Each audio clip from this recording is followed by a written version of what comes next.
Y no sé si usted coincide conmigo, pero una de las cosas más fácil de descuidar en la vida cristiana es la oración.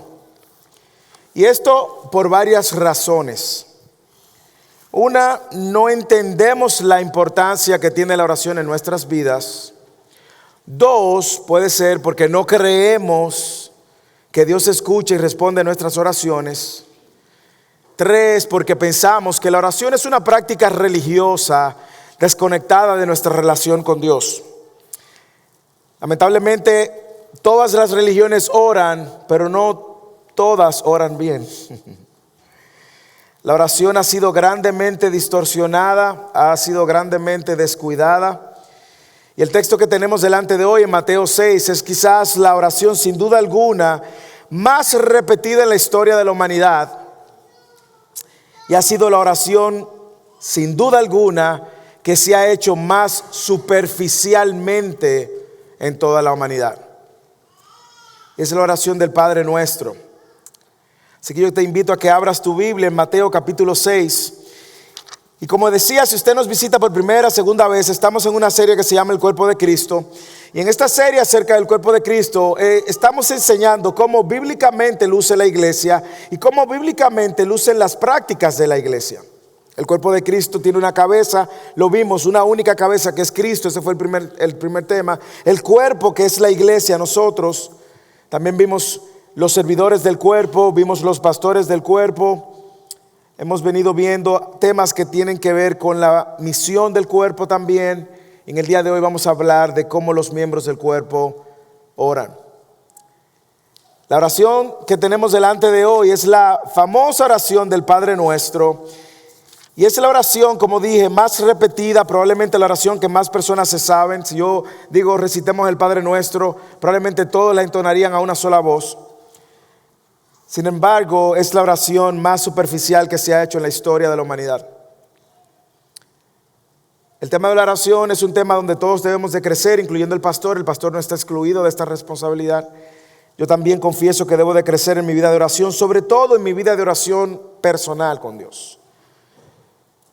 Es interesante que cuando usted lee el texto paralelo de Mateo en Lucas capítulo 11, usted se va a notar que es lo único que los evangelios registran que Jesús le pide los discípulos le piden a Jesús que le enseñara. Los discípulos, no hay muchos registros de que los discípulos le dijeron, Jesús, enséñanos a hacer milagros. No hay registro de eso. No hay registro de que los discípulos le dijeran, Jesús, enséñanos a caminar sobre el agua. Pedro se atrevió, empezó a caminar por el agua y se hundió. Pero si hay algo que los discípulos se detienen y le dicen, Señor, enséñanos a algo, es enséñanos a orar. Como yo dije, lamentablemente es muy superficial para muchos de nosotros en muchos contextos, y no por el contenido de la oración, sino más bien por no entender las palabras de Jesús. No entender lo que Jesús estaba enseñando, no entender a qué se está refiriendo. Es importante que pongamos en contexto el texto para poder entender el contenido. Recuerde que Jesús viene como el Mesías, y Mateo quiere presentar a Jesús como el Mesías. El Hijo de Dios prometido, el Mesías, el que iba a gobernar, el hijo del linaje de David. Y que una de las cosas que había molestado mucho era el enfrentamiento entre los religiosos fariseos y Jesús. Y una de las cosas que los religiosos fariseos hacían y de lo que se jactaban era justamente de hacer una serie de prácticas religiosas, oraciones, ayuno, ellos lo hacían de manera pomposa, de manera que todo el mundo se diera cuenta. Y Jesús, en el Sermón del Monte, que empieza en el capítulo 5, habla específicamente de esta manera incorrecta de la cual oraban los fariseos y que los discípulos no debían imitar. Ahora, ¿tenía Jesús intención de que los discípulos de ahí salieran con un rezo a repetir el Padre Nuestro como si fuera un mantra? ¿Esa era la intención que Jesús tenía en mente cuando les da el Padre Nuestro a los discípulos? ¿Él quería que ellos repitieran esto de manera superficial?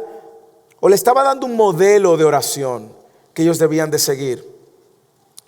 La oración es uno de los aspectos, como dije anteriormente, de la vida cristiana que más necesitamos y a la vez que más descuidamos. La oración requiere entenderla, requiere disciplina, requiere entender el propósito. En el día de hoy vamos a revisar cuál es la postura incorrecta y correcta con respecto a la oración. Así que leamos de nuevo el Padre Nuestro y leámoslo en su contexto, en el versículo 5 del capítulo 6. Él dice: cuando ustedes oren, me encanta, observe, y lo voy a repetir otra vez, pero observe que Jesús está asumiendo que los discípulos oran. ¿Ok? Eso es lo primero. Él está haciendo una observación en función de que ustedes, mis discípulos, cuando oren, se supone que los discípulos oraban. Además de que era una tradición judía de orar por lo menos 3 veces al día, ¿cierto? Cuando ustedes oren, no sean como los hipócritas. O sea que se puede ser hipócrita mientras oramos. No sean como los hipócritas, porque a ellos les gusta ponerse en pie y orar en las sinagogas y en las esquinas de las calles para ser visto por los hombres.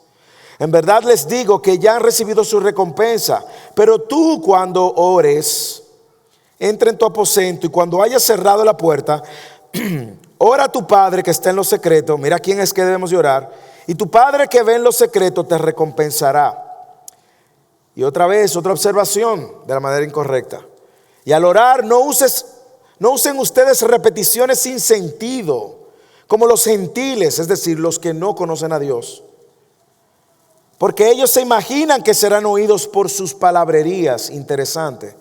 Pero por tanto no se hagan semejantes a ellos, porque su Padre sabe lo que ustedes necesitan antes de que ustedes lo pidan. Ustedes pues oren de esta manera: Padre nuestro que estás en el cielo, en los cielos, santificado sea tu nombre, venga tu reino, hágase tu voluntad así en la tierra como en el cielo. Danos hoy el pan nuestro de cada día y perdónanos nuestras deudas como también nosotros hemos perdonado a nuestros deudores. No nos dejes caer en tentación, sino líbranos del mal, porque tuyo es el reino y el poder y la gloria para siempre. Amén. Usted lee el texto y ve cómo Jesús da las instrucciones de cómo orar correctamente y a la vez Jesús da las correcciones de cómo no orar. Por lo tanto, el sermón de hoy persigue justamente eso: animarnos a orar correctamente de manera que podamos comunicarnos con Dios sinceramente. Algunas cosas que quiero resaltar, 2 puntos básicamente que quiero resaltar de este sermón y que espero que usted lo capture. Lo primero es: cuídate de orar incorrectamente. Cuídate de orar incorrectamente. Y segundo, sé diligente en orar correctamente. Y ahí le voy a hablar de 7 características de cómo podemos ver en el texto que podemos orar. Así que vamos primero con la advertencia que Jesús hace en el versículo 5 y cómo Él nos advierte en su interés de enseñarle a sus discípulos y consecuentemente a los discípulos de los discípulos y a los discípulos de los discípulos.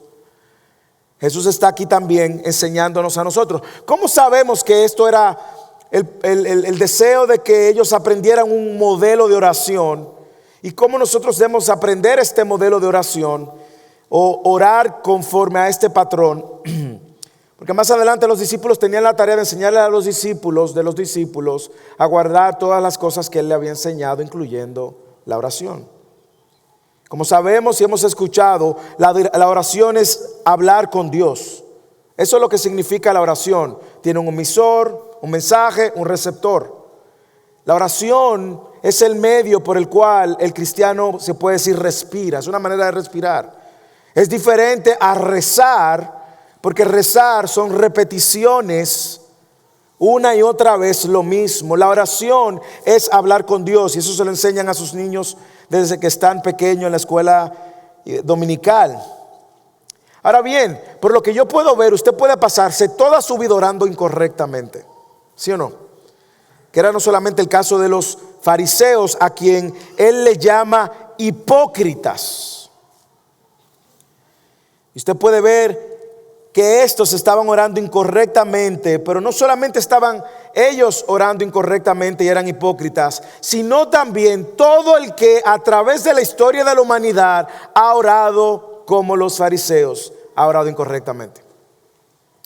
¿Cuál es la manera incorrecta de orar según Jesús? Bueno, primero, ellos lo hacen con hipocresía porque lo hacen para que la gente lo vea. ¿Ok? Esa es la manera de ellos como hablar de sí mismo por medio de la oración. Lo hacen de manera pública, lo hacen de manera para ser visto. Y el problema que Jesús está viendo en el corazón de los fariseos es que la intención de los fariseos no es ayudar a la gente a comunicarse con Dios. La función de los fariseos es hacer que la gente ponga la mirada en ellos para que ellos sean la referencia de oración. Hipócritas le llama. Ellos no oraban porque les gustaba orar. Ellos no oraban porque amaban a Dios. Ellos oraban porque se amaban a sí mismos y querían atraer la atención hacia ellos mismos. Jesús le llama hipócrita. Por lo tanto, el destino de sus oraciones no era necesariamente a Dios, eran a los hombres, para impresionar a los hombres. Ese era el punto. Y sus oraciones eran tan elaboradas, tan bien fabricadas públicamente, que la gente decía, wow, pero yo nunca voy a poder orar como esa gente. Pero esa gente ora tan bien. Yo no sé si usted se ha sentido así, indigno de orar. Sobre todo cuando uno está empezando en la fe cristiana, que hay un grupo y usted oye una gente que ora y dice, wow, pero como esa persona ora. Bueno, oremos que esa persona ore con la motivación correcta para que usted vea a Cristo y no para que usted se asombre de que esa persona ora bonito. Pero no hemos sentido así. Ahora, ¿cuál es la manera incorrecta? Bueno, el texto nos dice hipócritamente, no sinceramente, haciendo repeticiones sin sentido. No sé si usted lo puede ver también en el versículo 6, cuando dice, cuando tú ores, versículo 5, no sean como los hipócritas primero, porque a ellos les gusta ponerse en pie, orar en la sinagoga, en las esquinas para ser visto. Versículo 7, y al orar no usen repeticiones sin sentido como los gentiles. Entonces, la manera incorrecta es orar, primero, no sinceramente, no comunicándose con Dios, sino probablemente para impresionar a los hombres. Y eso puede pasar en cualquier contexto. Ok, aún en un contexto como nuestro, nosotros podemos ser rápidos para orar bien, correctamente, pero para traernos la gloria a nosotros. Pero también haciendo repeticiones sin sentido. Cuando usted hace repetición sin sentido, usted está orando sin contenido, ¿sí o no? Una oración sin sentido, una repetición vana, no llega a ningún lado. Y más aún, Jesús dice que ellos creen que serán escuchados por esas repeticiones, como los gentiles. ¿Qué está diciendo Jesús implícitamente? Que esa manera de orar repetidamente, sin sentido, sin contenido, hipócritamente, no va a ningún lado. Jesús lo está diciendo. Me encanta que Jesús lo dice. Como los gentiles, porque ellos se imaginan que serán oídos por ese balbuceo, esa repetición continua. Detrás de su piedad no había mucha piedad, sino mucho orgullo, y eso también hace que la oración sea incorrecta. Es una oración incorrecta orar hipócritamente y no sinceramente, orar repetidamente sin sentido, orar para impresionar a los hombres.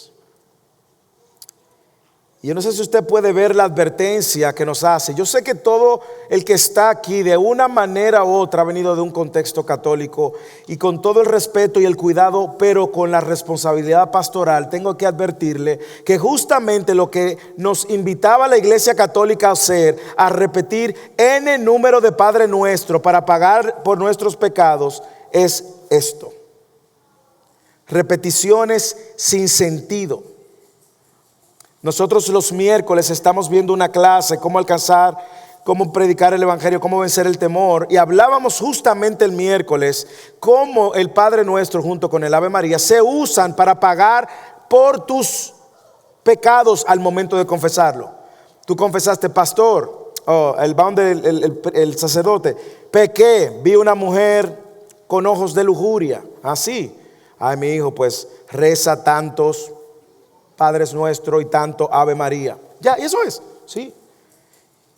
Esas son oraciones sin sentido.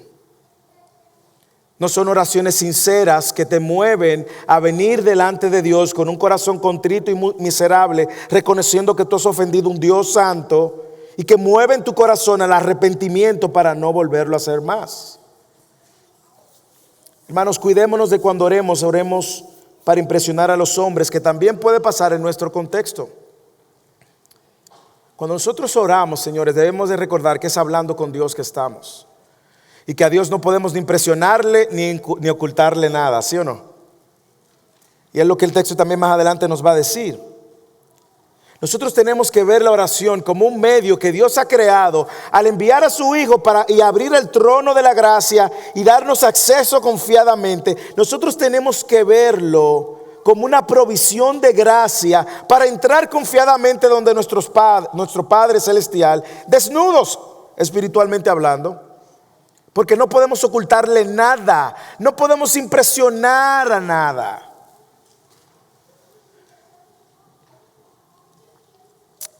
La oración personal, esta oración a sola, es la natural oración entre un padre y un hijo que tienen una relación saludable. Y hago la aclaración de saludable. ¿Por qué? Porque nosotros sabemos, y muchos de nosotros hemos escuchado, de que no hemos creído con la figura paterna muy seca, muy separada, desconectada del hijo, donde no hubo nunca una interacción de confianza ni íntima. No es a ese tipo de relación que se refiere.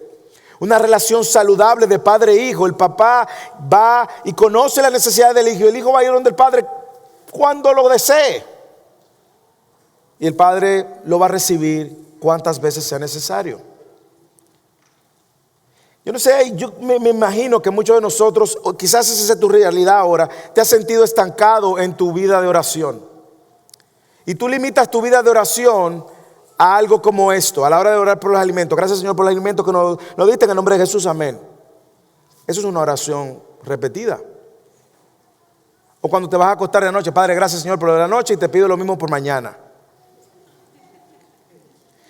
Y a veces vemos la oración como una carga y no como ese oxígeno que necesitamos respirar, donde me lleno de Dios para hablarle a Dios.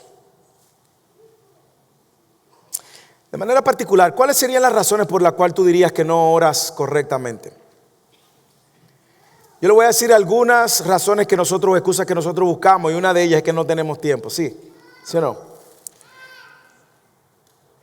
Es una triste realidad, pero como dice el pastor John Piper, las redes sociales han demostrado que cuando lleguemos al cielo, el problema de nuestra vida de oración no fue el tiempo, sino prioridad. Martín Lutero decía: si descuido la oración por un solo día, perdería gran parte del fuego de la fe. Así que aquí está la advertencia: no ores incorrectamente. No ores, cuídate de orar incorrectamente. Y si tu vida de oración ha sido raquítica, es decir, desnutrida, desinteresada, desanimada, bueno, ahora presta atención al segundo punto que nos va a ayudar a entender y nos va a ayudar a ver cómo orar correctamente. Y esa es la segunda exhortación: sé diligente en orar correctamente. Versículos 6 al 14, leámoslo juntos, 6 al 13, leamos esto juntos y vamos a ver 7 elementos que podemos sacar de esta oración y podemos orar correctamente. Versículo 6 al 14. Pero tú, cuando ores, entra en tu aposento, y cuando hayas cerrado la puerta, ora a tu Padre que está en secreto, y tu Padre que ve en lo secreto te recompensará. Y al orar, no usen ustedes repeticiones sin sentido como los gentiles, porque ellos se imaginan que serán oídos por sus palabrerías. Por tanto, no se hagan semejante a ellos. Esta es una exhortación correcta. Dejemos de estar haciendo repeticiones sin sentido, vacías, huecas. No te hagas semejante a ellos. Esto es Jesús hablando. Porque tu Padre sabe lo que ustedes necesitan antes de que ustedes lo pidan. Ustedes pues oren de esta manera: Padre nuestro que estás en los cielos, santificado sea tu nombre, venga tu reino, hágase tu voluntad, así en la tierra como en el cielo. Danos hoy el pan nuestro de cada día, y perdónanos nuestras deudas, ofensas, dice otra versión, o pecados, otra, como también nosotros hemos perdonado a nuestros deudores. Y no nos dejes caer en tentación, sino líbralos del mal. porque tuyo es el reino y el poder y la gloria para siempre. Amén. ¿Cuáles son estos elementos que vemos en el Padre Nuestro que nos pueden ayudar a orar correctamente? Primero, el primer elemento es habla a Dios íntimamente. Mírenlo en el versículo 6. Cuando tú ores, entra en tu aposento y cuando hayas cerrado la puerta, ora a tu Padre en lo secreto.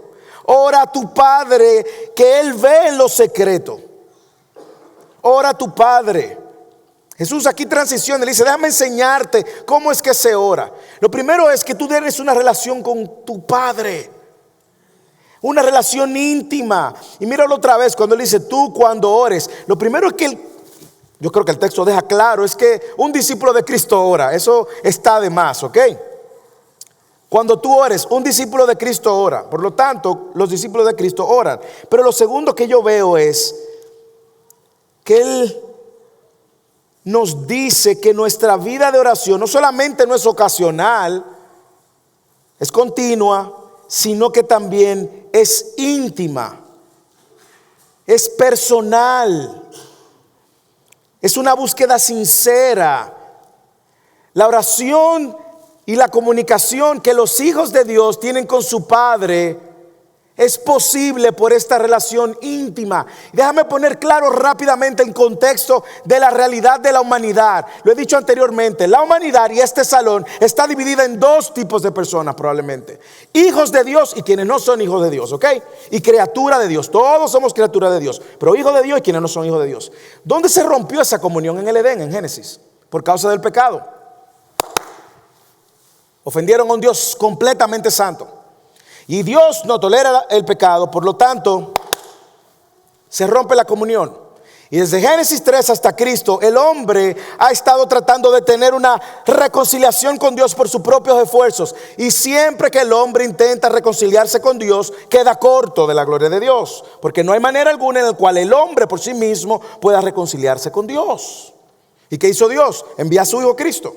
Colosenses nos dice que en el Hijo, en Cristo, solo en Cristo, hemos sido reconciliados con Él. ¿Quiénes? Sus hijos. Ahora sus hijos pueden tener esta comunión íntima con Dios. Y lo primero que tengo que aclarar es que el Padre Nuestro no es para todo el mundo, hermanos.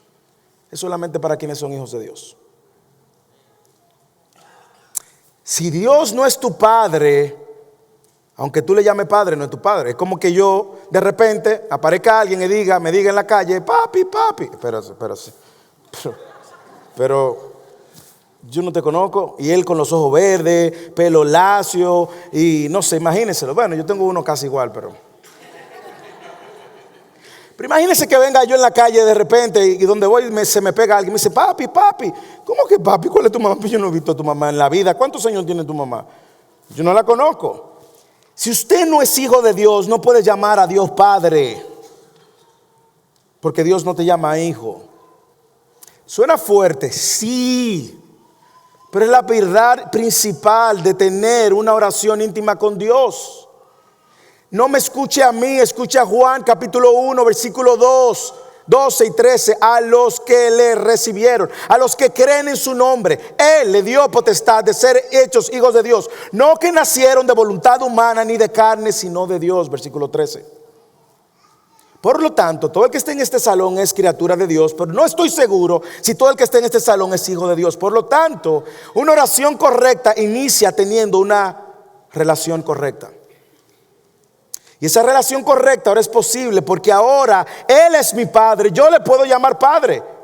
Y sé que puedo entrar completamente, confiadamente al trono de su presencia. No me van a echar fuera, no me van a ignorar, porque Él me ha hecho su hijo en la obra y en la persona de Cristo. Si usted no tiene a Cristo como su Señor y Salvador, el Padre no es su Padre. Por eso Jesús dijo, yo soy el camino, la verdad y la vida, y nadie llega a quién, al Padre, si no es por mí. Así que la oración íntima para los hijos es posible por medio de Dios, por medio de la obra de Cristo.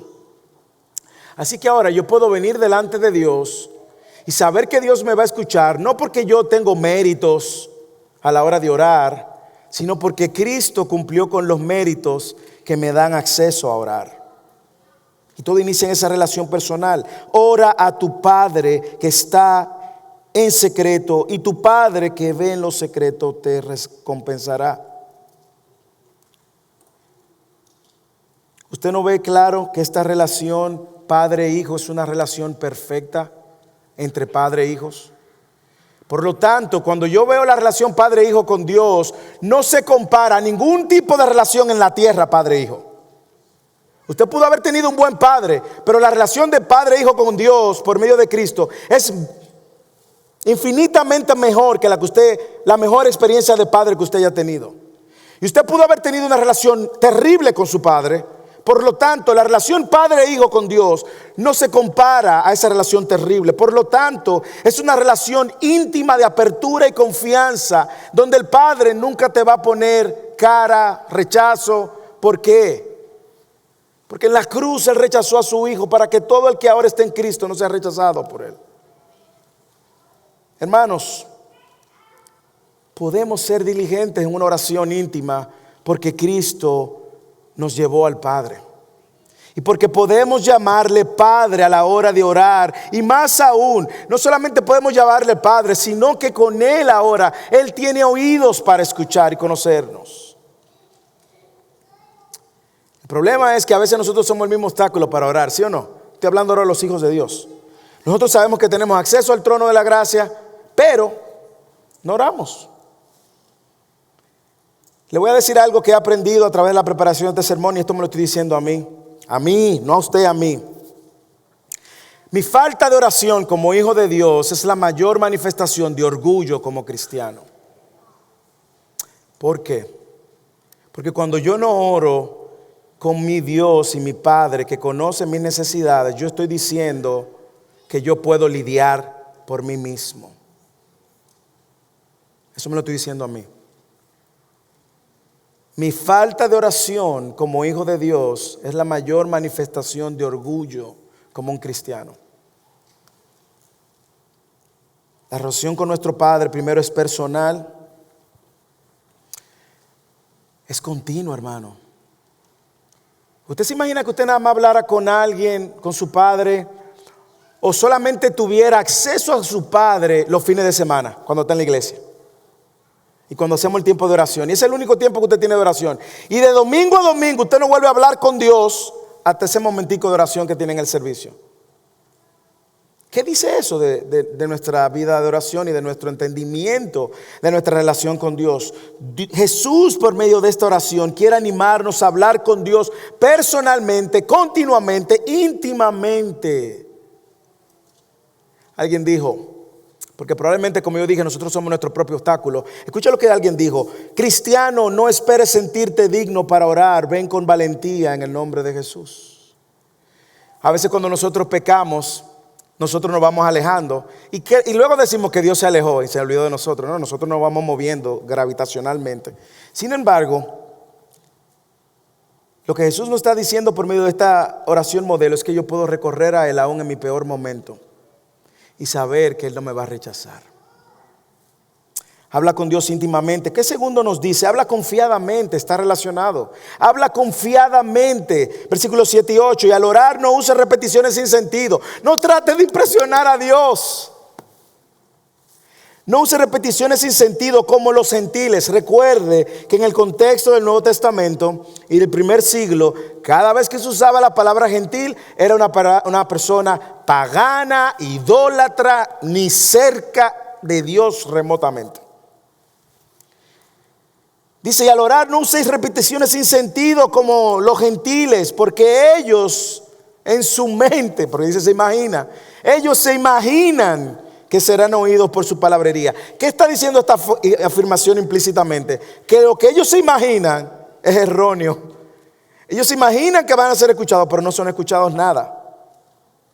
Por tanto, no te hagas como los gentiles, porque vuestro Padre, aquí me encanta otra vez, esa relación Padre, sabe lo que necesitas antes de que lo pidas. ¿Por qué yo puedo orar confiadamente, hermanos? Porque cuando yo vengo delante del Señor, el Señor sabe todos mis pensamientos. Por lo tanto, yo no puedo ocultarle a Dios, Señor, hablé mentir, Señor, pequé aquí, Señor. Ay, Señor, tú sabes, te quiero pedir por este trabajo. No.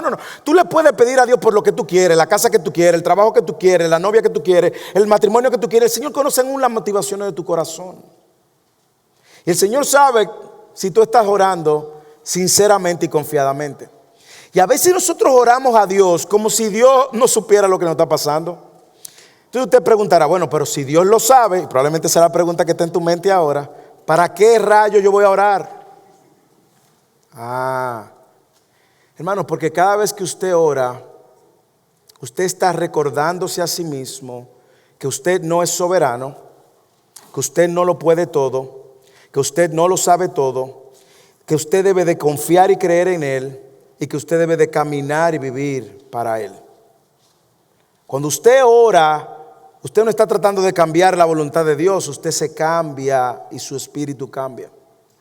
Porque la oración es el recordatorio donde yo vengo donde un Dios todopoderoso, que todo lo sabe y soberano, a rendirme, a rendir mis planes, mis sueños. Hablaba recientemente con alguien y me dice, ¿por qué Dios no me escuchó la única oración que yo le pedí? Espérate. Dios primero no es un mago como Aladino, ¿ok? Él no es un genio. Y segundo, recuérdate que la historia no se trata de ti. Tú no eres el centro de la historia. Él es el centro de la historia. Él está haciendo las cosas conforme a su plan, conforme a su propósito. Dios sabe lo que sus hijos necesitan. Eso me da confianza, hermanos. Eso me da confianza. Que tengo una preocupación, Dios sabe. Que tengo una deuda, Dios lo sabe. No, que tengo temor, Dios lo sabe. Que el asunto no me va a salir en el tiempo que yo estoy pensando, no me va a salir la cita, Dios lo sabe. Ora porque tú no sabes. Y porque tú necesitas que tu fe sea avivada y animada mientras tú oras. Hermanos, hablemos con el Padre en confianza. Él nos creó, Él nos salvó sabiendo lo peor de nosotros. Conoce todos nuestros pecados, conoce todos nuestros pensamientos, conoce todas nuestras tentaciones, todo lo conoce. Por eso podemos orar confiadamente, hermanos, porque Él lo conoce todo. A veces nosotros creemos como que Dios está ajeno a lo que está pasando en mi vida. No, Dios está completamente envuelto en su plan de santificarnos en nuestras vidas. Yo puedo venir confiadamente, eso no es lo que dice Hebreos capítulo 4, versículo 13. Dice, oiga lo que dice Hebreos 4:13. No hay cosa creada oculta a su vista, sino todas las cosas están al descubierto y desnudas ante los ojos de aquel a quien tenemos que dar cuenta. Todas las cosas están desnudas. Usted puede engañarme a mí, usted puede engañar a otro, usted puede engañar a su cónyuge, pero Dios usted no lo va a poder engañar. Están claras. Y mire lo que dice. Versículo 14. Teniendo pues, la misma línea, luego de haber dicho que todo Él lo sabe, todo está desnudo ante sus ojos, teniendo pues un gran sumo sacerdote que trascendió los cielos. ¿Quién es ese sumo sacerdote? Jesús, el Hijo de Dios. Retengamos nuestra fe. Porque no tenemos un sumo sacerdote que no pueda compadecerse de nuestras flaquezas, sino uno que ha sido tentado en todo, como nosotros, pero sin pecado. Por tanto, concluye el autor de Hebreos, acerquémonos. Cada vez que yo leo ese pasaje, se me tranca la garganta. Porque veo la gracia abrumadora una y otra vez. Por tanto, acerquémonos con confianza al trono de la gracia para que recibamos misericordia y hallemos gracia para la ayuda oportuna. Hermanos, corra con confianza al trono. Pastor, porque estoy embarrado con un pecado. Corre al trono de la gracia, pastor, pero es que tengo tiempo. Corre al trono de la gracia. Tengo años que no oro. Corre al trono de la gracia. Pastor, es que estoy herido, estoy resentido. Corre al trono de la gracia. Pastor, no puedo perdonar. Corre al trono de la gracia. Pastor, tengo miedo. Corre al trono de la gracia con confianza. Ahí vas a encontrar la misericordia y la gracia para la ayuda oportuna. Eso significa, Dios no llega antes, Dios no llega después. La ayuda oportuna. Y eso es lo que Jesús está apuntando. Hablar con Él continuamente, hablar con Él íntimamente, hablar con Él confiadamente, pero ¿qué más? Hablar con Él correctamente. Correctamente. Lee el versículo 9 al 13.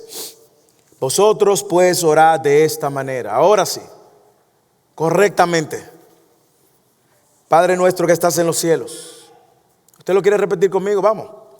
Padre nuestro que estás en los cielos, santificado sea su nombre. Venga tu reino. Hágase tu voluntad, así en la tierra como en el cielo. Danos hoy pan nuestro de cada día y perdónanos nuestras deudas como también nosotros hemos perdonado a nuestros deudores.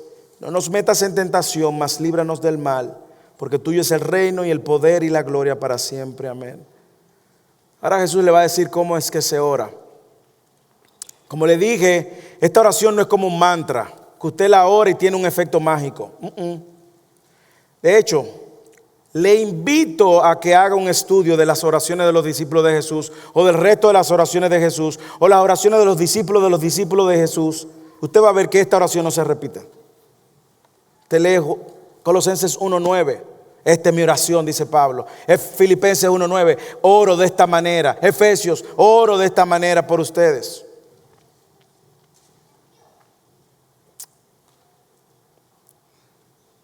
Esto no es un mantra, esto no es para pagar penitencia. La oración es un modelo centrada en Dios. Y lo que yo quiero que usted vea en esta oración. Esta oración está centrada en Dios y no en ti. Tú no eres el centro al orar el Padre Nuestro. Dios lo es. Y mire cómo cuando nosotros participamos en esta oración íntima, continua, en confianza, nosotros estamos exaltando el nombre de nuestro Padre. Es una oración personal dirigida a nuestro Padre que conoce íntimamente nuestro corazón y nuestras necesidades. Padre nuestro que está en los cielos. Lo primero es, y aquí vienen las 7 características, anótela. Lo primero es que usted debe acercarse a Dios como un hijo se acerca a su padre. Y ya lo dije anteriormente, lo quiero repetir. Padre nuestro, esta oración es para hijos. Usted no es un hijo, usted no está seguro de que tiene una relación personal con Dios por medio de Cristo. Escucha lo que tienes que hacer. Pídele al Señor que te permita ver tu miseria espiritual, tu condición y cómo tú has ofendido a Dios. Pídele al Señor que te dé el arrepentimiento para apartarte de tus pecados y correr a Cristo y confesarlo a Él como el único Salvador de tu vida. Padre nuestro, lo primero es, debo acercarme a Dios como un hijo se acerca a su padre. Segundo, ore para glorificar a Dios. Ore para glorificar a Dios. Cuando usted ore, no ore para impresionar a nadie, ore para glorificar a Dios. Santificado sea tu nombre. Eso nos recuerda que Dios es santo, hermano. Usted y yo no. Eso nos recuerda que usted y yo nunca íbamos a poder llenar el estándar de santidad de Dios. Cristo lo hizo.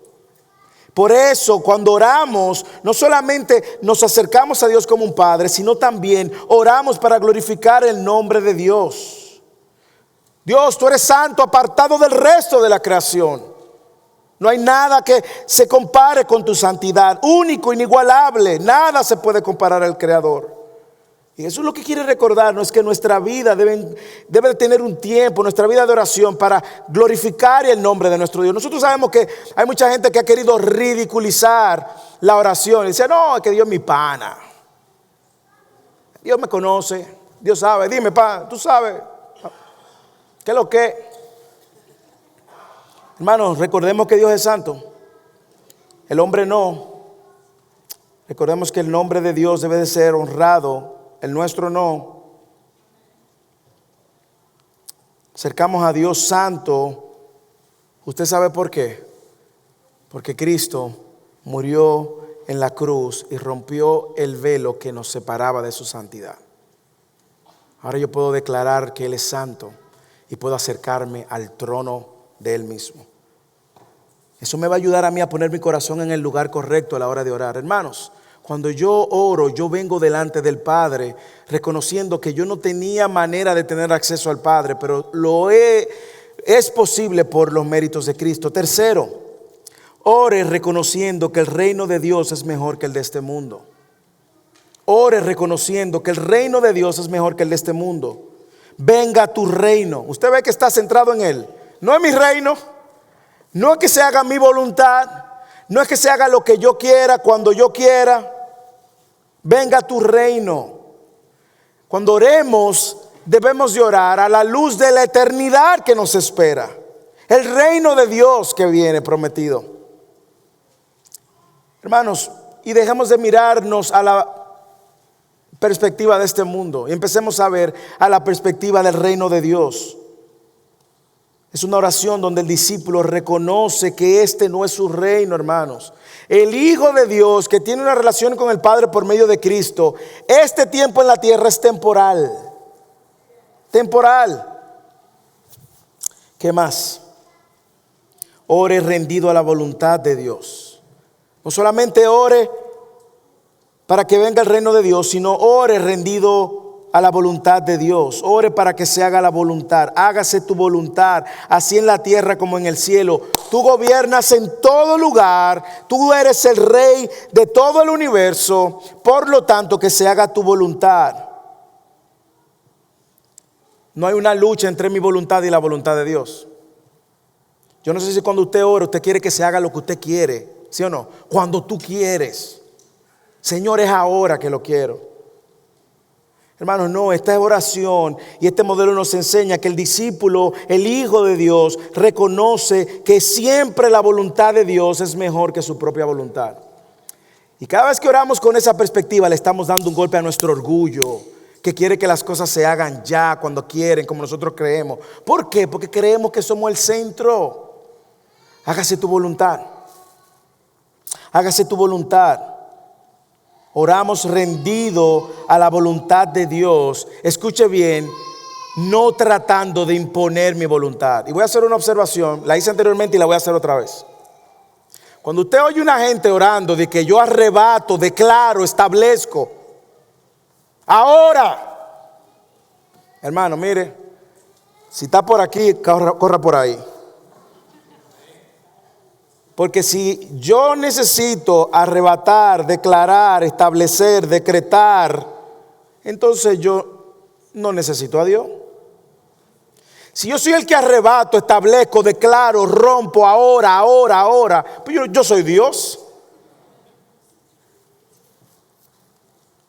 Esa no es una oración muy sometida a la voluntad de Dios. Pero le voy a hacer una confesión. ¿No? ¿Está sentado? Yo oraba así.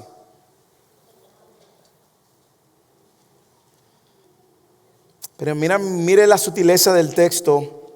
Luego de haber orado, reconociendo que Dios es el Padre, mostrando el deseo de que venga el reino, rindiéndose a la voluntad de Dios, inicia ahora, luego de todo eso, de santificar el nombre de Dios, de centrar en Dios, ahora inicia las oraciones por sus necesidades. Hermano, ¿cómo que nosotros oramos? Nosotros arrancamos por la necesidad de nosotros, ¿sí o no? Ay, Señor, mira, Señor, ay, Señor. Pero aún las oraciones por nuestras necesidades son oraciones en dependencia de Dios. Ore en dependencia diaria de Dios. Ese sería el quinto aspecto. Ore en dependencia diaria de Dios. Comparta sus preocupaciones. Cuando usted comparte sus preocupaciones a Dios, usted está recordándose que usted depende de Dios. Nos acercamos a Dios como Padre por quien Él es. Pedimos que venga su reino y nos rendimos su voluntad, que Él reine sobre nuestras vidas. Y luego entonces empecemos a pedir por nuestras necesidades. El cristiano ora porque reconoce que Dios es el proveedor. Cuando oramos por nuestras necesidades, reconocemos que Él es el proveedor. Mire lo que sucede cuando estamos en tiempo de abundancia. Se nos olvida quién es que provee. Déjeme recordarle algo para que lo ponga en práctica hoy mismo. Cuando usted esté en la mesa comiendo al picnic, que vamos luego del servicio.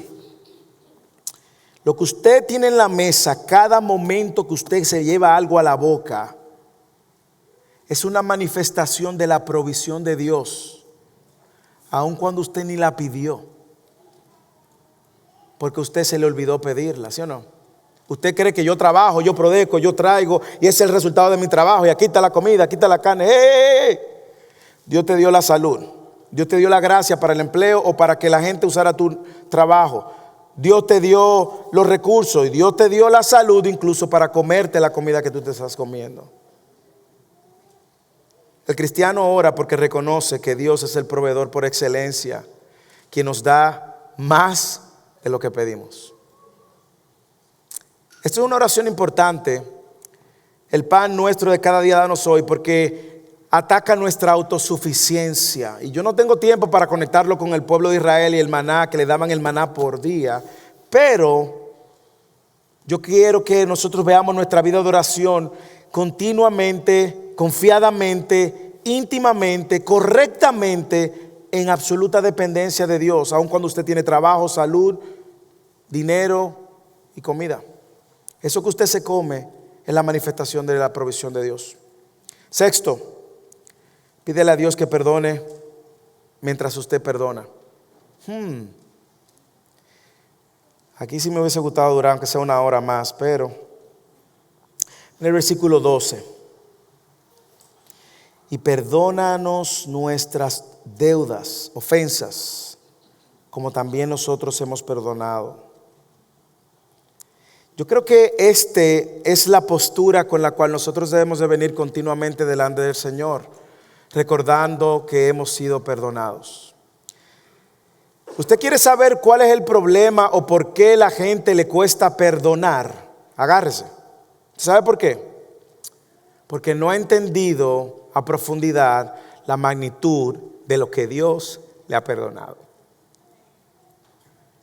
Cuando usted entiende que toda la deuda de su pecado, que había sido y se había levantado como un listado de decretos en contra suya, si usted no sabe que eso en la cruz Cristo lo cargó y borró todos los pecados como si usted nunca hubiese pecado. Y usted no recuerda que usted pecó contra un Dios completamente santo. Si usted no recuerda eso y no sabe eso, lo que Cristo hizo para remover el mayor obstáculo que existía en su relación hijo-padre, si usted no tiene claro eso, perdonar le va a costar. Pero el ejercicio de recordar cada vez que oramos que Él nos perdonó, no nos deja solamente en eso, sino que también nos mueve a la acción de perdonar. Y el perdón es una práctica continua del cristiano, como resultado de que ha entendido cuánto se le ha perdonado. Es el regalo más grande que hemos recibido, hermanos. La deuda fue quitada.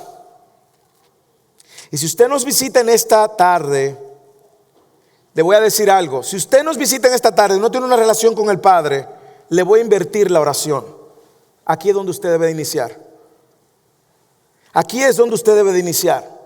Si usted no tiene una relación con Dios por medio del Hijo, es aquí donde usted debe de iniciar. Inicie viniendo donde el Padre, pidiéndole perdón, porque usted ha ofendido a un Dios santo con su pecado y con el pecadito blanco y la mentirita blanca. Usted ha ofendido a un Dios completamente santo. Y al menos que usted no reconozca su falta y reciba la obra de Cristo como el único sacrificio para mover ese pecado, usted no va a tener relación con el Padre. Y ya usted que esté en Cristo, recuerde las palabras de Cristo en la cruz. Tetelestai, la deuda ha sido paga. Mire cómo lo dice Colosenses capítulo 2, versículos 13 y 14. Y cuando estaban muertos en sus delitos y en la incircuncisión de su carne, Él dio vida a ustedes, habiéndonos perdonado todos los delitos, habiendo cancelado el documento de deuda que consistía en decretos contra nosotros y que nos eran adversos. y lo ha quitado de en medio clavándolo en la cruz. Hermanos, si usted está en Cristo, continuamente tenemos que adorar a Cristo y al Señor por haber perdonado todos nuestros pecados. Es que no hay otra manera. Tus obras no van a remover tu pecado. Tus oraciones ritualistas no van a remover tu pecado. Tú puedes hacer sacrilegio, tú puedes hacer penitencia, puedes irte a pie de aquí a Nueva York y regresar de rodillas. Eso no va a perdonar tu pecado, hermanos. Solamente una persona lo hizo, Cristo en la cruz, y demanda arrepentimiento. Pero la buena noticia es que recuerde que para esto vino Cristo. Solo en Él podemos encontrar perdón de los pecados. Y si tú estás en Cristo, no des por sentado el perdón que tú has recibido. No te conviertas en un abusador de la gracia. Y si tienes una situación donde debes de extender gracia, perdona. Finalmente, se me acabó el tiempo. Finalmente, ore reconociendo su debilidad y dependencia de Dios para cuidarle. Ore reconociendo su debilidad y dependencia de Dios para su cuidado. Cuando ore, pida a Dios por protección espiritual. Y no nos metas en tentación. Guárdanos de tentación. Líbranos del mal. Líbranos del mal. ¿Le puedo confesar algo otra vez? Esta es una de las oraciones que más hago diariamente. Guárdame, Señor. Guárdame lo que veo. Guárdame de lo que escucho. Guárdame de lo que digo. Líbrame del mal. Todos somos débiles y vulnerables a pecar. Y la tentación puede venir por usted mismo, por su carne, puede venir por fuera, pero al final su carne. Jesús le dijo a los discípulos en Mateo, en el mismo libro, en el capítulo 26. ¿Qué le dijo? ¿Quién lo recuerda? Velad y orad. ¿Para qué? Para que no entren en tentación. ¿Por qué? Porque el espíritu está dispuesto, pero la carne es débil. Recuerde eso. Si tú tienes una semana sin pecar, no te sientas el superhombre, vuelve cada día. Pastor, tengo 3 años que no veo pornografía, no te sientas el superhombre, cada día. Pastor, tengo tantos años que no consumo esto, no te sientas superhombre, cada día supermujer. Satanás es real también, tiene fuerzas, está como león rugiente buscando a quien devorar. Por eso oramos a Dios que tiene poder sobre Satanás. Ahora, termino con esto. No quiero terminar, pero tengo que terminar. ¿Cuál es la razón? ¿Cuál es el argumento de nuestras oraciones de que oremos correctamente? ¿Cuál es el argumento? ¿Cuál es la razón por la cual nuestras oraciones deben de estar centradas en Dios y no en nosotros? ¿Cuál es el argumento, hermanos? ¿Cuál es el fundamento? Léalo. Porque tuyo es el reino, tuyo es el poder y tuya es la gloria para siempre. Amén, hermanos. La razón por la cual cuando oramos Dios céntricamente, es única y exclusivamente porque de Él es el reino, el poder y la gloria. Nadie más merece gloria. Y nadie más tiene el poder para cuidarte. Nadie más tiene el poder para proveerte. Nadie más tiene el poder para sanarte. Nadie más tiene el poder para relacionarse contigo como Él lo hace por medio de Cristo. Entonces, en resumen, orar correctamente es orar a Dios como hijos de Dios, en dependencia de Dios, para la gloria de Dios. Hermano, se me acabó el tiempo. Hoy inicie una dinámica de orar correctamente. Pídele al Señor por medio de su Espíritu que te enseñe a orar. Le pedimos al Señor por muchas cosas. Enséñame la palabra, enséñame el Evangelio, enséñame. Pídele al Señor que te enseñe a orar. Y ve sobre el patrón del Padre Nuestro y no hagas del Padre Nuestro un rezo sin sentido. Oremos.